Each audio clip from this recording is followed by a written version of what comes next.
ስለ ጋብቻ ማወቅና ቃል ኪዳንን መረዳት አለባቸው። ሰው ጓደኝነት ህይወት የሚመሰርተው እግዚአብሔር ከረዳው ጋብቻም ደረጃ ላይ ለመድረስ ነው። ቅዱስ የሆነውን ትዳር ለመመስረት ነው። ስለዚህ በጓደኝነት ህይወት ላይ ሆነው ስለ ጋብቻ ማወቅ፣ መረዳት፣ መማር ያስፈልጋቸዋል። ሁለተኛ ቃል ኪዳንንም ማወቅ አለባቸው። ብዙ ሰው በጓደኝነት ህይወቱ ላይ ገና ሳይተዋወቅ ገና ስላለው ሐሳብና ህልም ሳይረዳ እግዚአብሔርም በእነሱ ህይወት ላይ ያለውን ሐሳብ ሳይጠይቅ ይህ ቀረሽ የማይባል መሐላዎችን ይፈጽማል። በየቤተ ክርስቲያኑ ጥግ ጥግ ሆነው የተለያዩ ነገሮችን እየተጠቀሙ የተለያዩ ነገሮችን እያደረጉ የሚያደርጉ ብዙ ወጣቶች አሉና ያ ቃል ኪዳንን አለመረዳት ደግሞ ዋጋ ያስከፍላል። ቃል ገብተህልኝ አልነበረ ወይ? አገባሻለሁ ብለህኝ አልነበረ ወይ? ታገቢኛለሽ ብለሽ አልነበረ ወይ? ወደሚባባል ወደ መማዘዝ ደረጃ ስለሚያደርስ ሰው ቢያንስ በጓደኝነት ህይወት ውስጥ ስለ ቃል ኪዳን እና ስለ ጋብቻ ማወቅ ማሰብ አለበት። ሶስተኛው ቅድሚያ ለሚገባው ነገር ቅድሚያ መስጠት አለበት። ብዙ ሰው ሪሌሽንሺፕ ወይም ጓደኝነት ህይወት ውስጥ ሲገባ ቅድሚያ የሚገባውን ነገር ቅድሚያ መስጠት ያቆማል። ለምሳሌ እግዚአብሔር ያን ሰው ማን ያመጣው?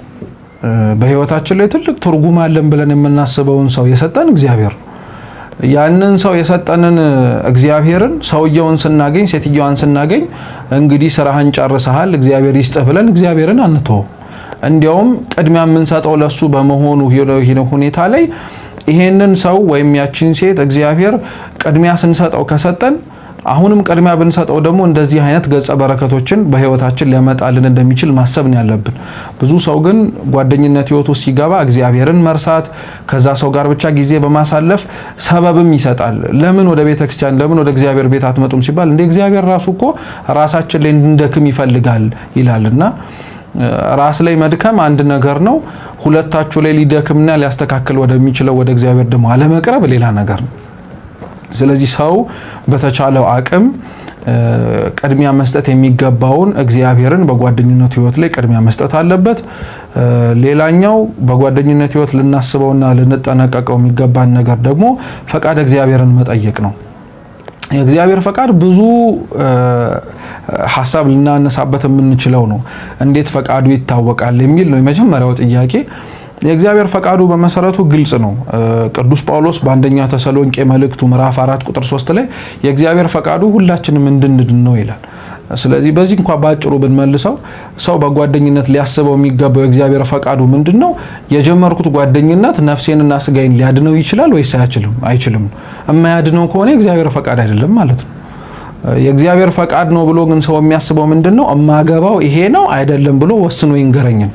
ስለዚህ ለዛ ጾም፣ ጸሎት፣ ስግደት፣ ምጽዋትን ይዞ ወይ በሆነ መንገድ እገሊትና ተገሌ ነው መባልን ይፈልጋል። ግን ያ እንዳለ ሐሳቡን እንኳን ብንተው ሰው የእግዚአብሔርን ፈቃድ በመምህራን በቅዱሳት መጻሕፍት በጾም በጸሎት በስግደት በምጽዋት ሊያውቀው ይችላል። ወደ ጓደኝነት ህይወትም ከመግባታችን በፊትና ከገባንም በኋላ እየኖርንበትም ባለንበት ጊዜ ላይ የእግዚአብሔርን ፈቃድ ሁሌ መጠየቅ አለብን። በአካሄዳችን ውስጥ እግዚአብሔር አለ። የፕሮቴስታንቱ ዓለም ስለ እግዚአብሔር ብለው የሞቱ ቅዱሳንን ስናከብር ለምንድን ነው እንደው የሚደብራቸው? እነ አቡነ ተክለ ሃይማኖት እነ ቅዱስ ጊዮርጊስ እነ ቅዱስ ጴጥሮስን ለማክበር የቄሳር ወታደር ሆነው መሞት ነበረባቸው? ዓለሙ እንዳልኳችሁ ነው። የፖለቲካ ቁስለኛና ሙታንን እያከበረ በማይሰማ መቃብራቸው ላይ የአበባ ጉንጉን እያስቀመጠ፣ እኛ ደግሞ በተቃራኒው ቅዱስ ጳውሎስ በኤፌሶን መልእክቱ ምዕራፍ 6 ቁጥር 10 ላይ ጦርነታችሁ ከደምና ከስጋ ጋር አይደለም ከጨለማ ገዢዎች ጋር እንጂ እንዳለ ከጨለማ ገዢዎቹ ከአጋንንት ጋር ከዲያብሎስ ጋር ታግለው ያሸነፉ ቅዱሳንን ብናከብር ዓለም ለምን ቅር ይለዋል? የሐዋሳ ነቢያት መቼም ታውቃላችሁ። የሆነ ወቅት ላይ አንዱ ሲያስተምር ክርስቶስ ከድንግል ማርያም አንዴ ተወልዷል አለ። እሱን ወልዳዋለች፣ አሁን ከሷ ጉዳይ የለንም ይላል። በቃ እንዴ ስራዋን ጨርሳለች። በድንግልና ጸንሳ በድንግልና ወልዳ ስራዋን ጨርሳለች። እውነት ግን ቅዱሳን በሕይወተ ሥጋ እያሉ ብቻ ነው አይደለም? የድንግል ማርያም ሌሎቹ ቅዱሳን እንኳን በሕይወተ ሥጋ እያሉ ስለጾሙ ስለጸለዩ እግዚአብሔርን ስላገለገሉ እዚህ ምድር ላይ ብቻ ጉዳያቸው ያልቃል። የዚህ ዘመን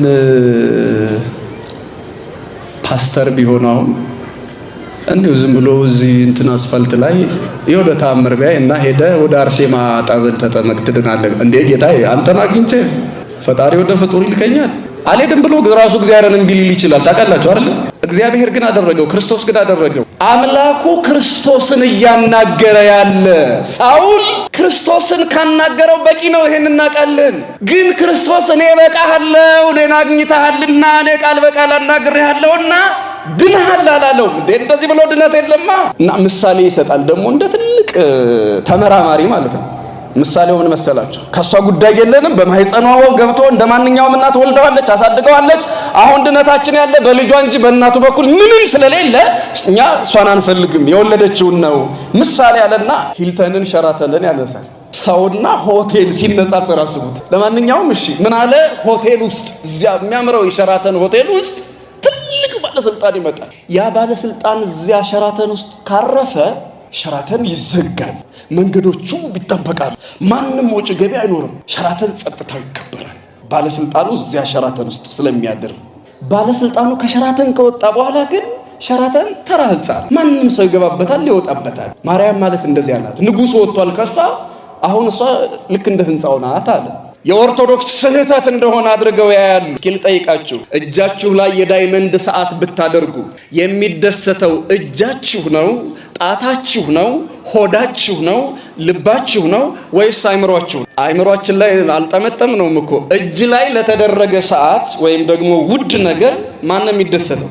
እጅ እኮ ገመድ ትሰርበት ወርቅ አልማዝ አያውቅም። ካቴና ይግባበት አልማዝ አያውቅም። የሚያቅለት ማን ነው?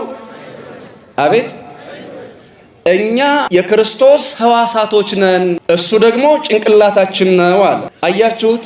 ቅዱሳኑ ተከብረው እንኳን ቢሆን ቅዱሳኑን አመስግነናቸው ዘምረንላቸው እንኳን ቢሆን በእነሱ በኩል የሚደሰተው ማን ነው ማለት ነው? አሁን እኛ ደብረ ሊባኖስ፣ ግሸን፣ ላሊበላ ወይም ደግሞ እዚህ በተለያየ ቦታ እየሄድን ገዳማትን የምንሳለመው አድባራትን የምንሳለመው ያለ ምክንያት እንዳይመስላችሁ። እግዚአብሔር ቅዱሳኑን ባከበረበት ስፍራ፣ ቅዱሳኑ ባረፉበት፣ ቃል ኪዳን በተቀበሉበት፣ ከእግዚአብሔር ጋር በተነጋገሩበት በጸለዩበት ስፍራ፣ አጽማቸው ባረፈበት ስፍራ እንኳን ይቅር ስለመረጥኳት ስለማናለ